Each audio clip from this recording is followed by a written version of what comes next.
നമ്മൾ കുറേ കൂടി ഒരു വലിയ തരത്തിലുള്ള ഒരു ഇന്ത്യയിലെ ജനങ്ങളെ ഒന്നിച്ചു നിർത്തുന്ന സ്നേഹത്തിൽ അധിഷ്ഠിതമായിട്ടുള്ള ഒരു സാംസ്കാരിക രാഷ്ട്രീയം തുടർച്ചയായിട്ട് പറഞ്ഞുകൊണ്ടിരിക്കേണ്ട ഒരു കാലമാണത്.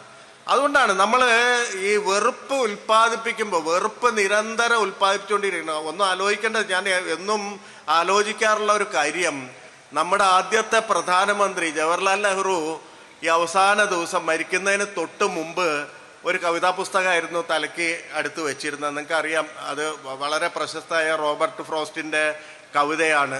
നമ്മുടെ കടമ്മനിട്ട രാമകൃഷ്ണൻ മനോഹരമായിട്ട് വിവർത്തനം ചെയ്ത മനോഹരം മഹാവനം ഇരുണ്ടഗാധമെങ്കിലും അനേകമുണ്ട് കാത്തിടേണ്ട മാമക പ്രതിജ്ഞകൾ, അനക്കമറ്റു നിദ്രയിൽ ലയിപ്പതിനു മുമ്പിലായി എനിക്കതീവ ദൂരമുണ്ട വിശ്രമം നടക്കുവാൻ.